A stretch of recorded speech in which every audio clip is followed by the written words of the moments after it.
You already do it every day. But one small mistake in the way you walk could be quietly wearing down your knees, hips, and spine. It could even be stealing your balance, your confidence, and your independence. Today, we'll fix one habit most people over 60 never think about, and turn walking into something that truly heals. We're told walking is the best exercise after 60, and it's true. But how you walk matters. The way your foot lands, the muscles you engage, the pace you keep. Small changes in technique can protect your joints, your brain, and even your lifespan.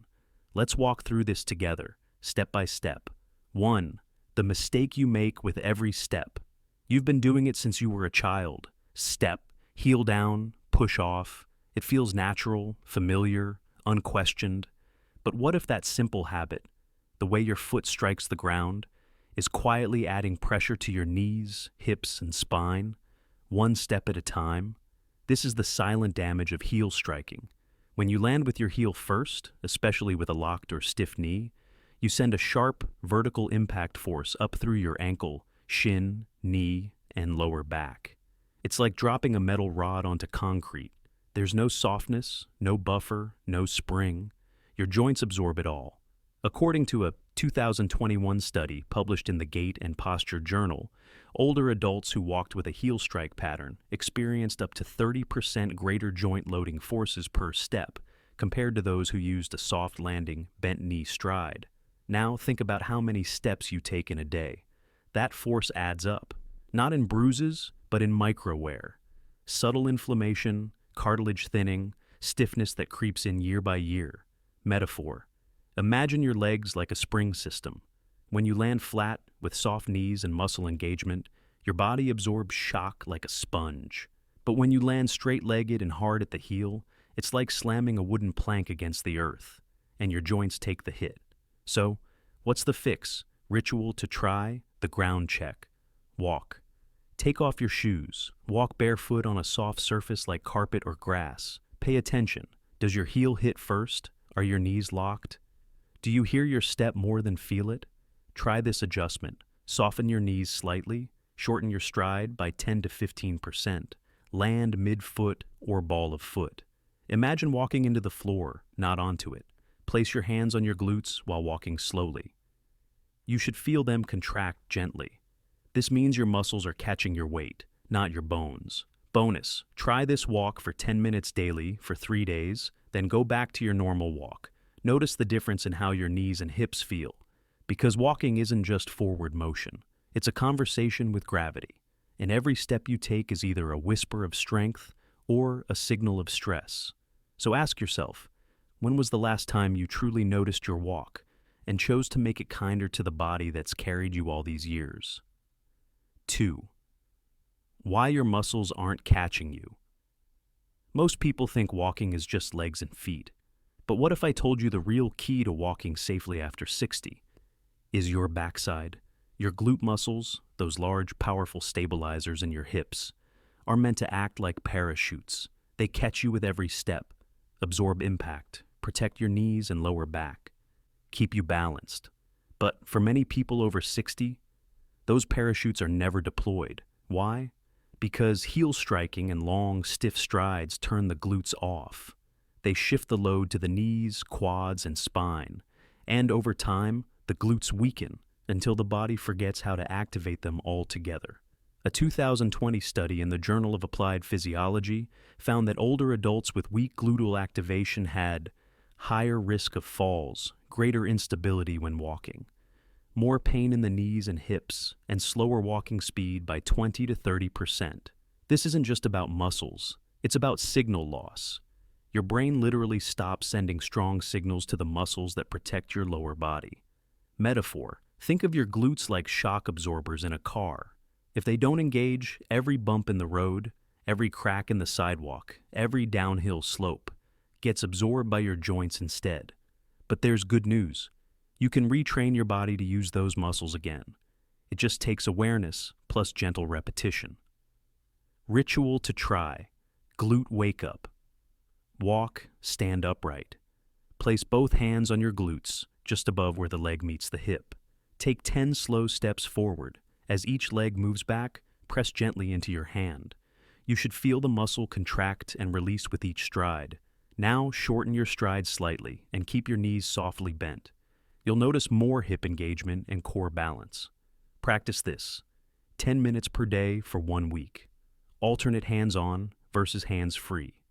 Optional. Try this barefoot on carpet or soft grass for deeper proprioception. Bonus tip: do glute bridges before walking, 3 sets of 10 reps. It helps prime the connection from brain to muscle. Because strength after 60 isn't about lifting more, it's about activating what protects you. So ask yourself this week, are your steps being caught by your muscles or absorbed by the bones that were never meant to carry that load alone? 3. How walking heals your brain, not just your legs. You think walking is for your legs, but your brain thinks otherwise. Each step you take, if done rhythmically, mindfully, and consistently, isn't just movement. It's medicine for your mind. Why? Because walking is one of the most powerful ways to stimulate the production of a protein called BDNF, brain-derived neurotrophic factor. BDNF is like fertilizer for your brain cells. It supports memory formation, mood regulation, synaptic repair, new neuron growth, yes, even after 60. In a 2020 study published in JAMA Neurology, adults over 60 who walked just 20 minutes per day for 6 weeks showed significant increases in verbal memory, improved focus and attention, lower anxiety scores, better sleep patterns. But this only happens when walking becomes a ritual, not a reaction. Metaphor. Imagine your brain as a garden that gets watered with movement. Each step you take is like a drop of hydration to the roots, especially when combined with natural light, fresh air, or soft music. Even your vestibular system, the part of the brain responsible for balance, improves with walking. Your coordination gets sharper. Your sense of stability returns. You literally start to trust your body again. And it doesn't take hours. It takes consistency. Ritual to try. The 3 times 20. Brain walk 3 times per week. Schedule a 20-minute walk. If possible, walk outside. Nature increases BDNF even further. Don't multitask. Instead, count your steps. Notice sounds and smells. Walk in silence or play gentle instrumental music to enhance the effect. Breathe in for 4 steps, out for 4 steps. Let your arms swing gently. Keep your gaze forward and posture upright. If it's raining or cold, use an indoor hallway, mall loop, or even march in place with rhythm. Because walking is not just an exercise. It's a signal to your brain that you're alive, engaged, and moving forward, literally and emotionally. So, ask gently today, is your walk just something you do, or could it become something that heals your mind every single step? 4. Simple tools that amplify every step. There's no shame in support. In fact, when it comes to walking after 60, support might be the smartest way to go further, safely. Walking sticks, often misunderstood as crutches, are actually tools of posture, balance, and power. Used correctly, they don't slow you down. They extend your movement. Metaphor. Think of walking sticks as extra limbs, extensions of your arms that pull you upright, engage your upper body, and distribute force evenly. Here's what science shows. A 2022 report from Harvard Health Publishing found that seniors using Nordic walking poles burned 15% more calories per walk, engaged more core and upper back muscles, reported greater balance confidence, experienced less lumbar strain compared to unaided walkers. And beyond physiology, walking sticks offer emotional support. You stand taller, you feel steadier, you're more willing to walk farther and more often. But not all tools are created equal. Here's how to choose what works for you. Ritual to try, tool-aided, walking reset. Try Nordic walking poles. Look for adjustable height, elbows 90 degrees when holding. Who's rubber tips for pavement, spike tips for trail. Use straps that allow loose grip and release. Practice the rhythm. Opposite arm and leg move together, just like natural walking. Push lightly through the pole to assist propulsion. Keep arms swinging gently, not stiff. If poles feel too much, try single walking stick with padded grip or use hand weights, 1 to 2 pounds, to activate arms and posture. Optional. Add-ons. Use a fitness tracker or pedometer to gamify your walk. Walk with a partner for consistency, plus connection.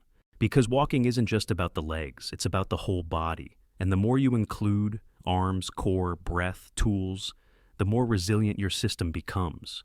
So ask quietly, what would change if you let something help you walk farther instead of thinking support means you're weak? Sometimes strength begins with accepting smart help.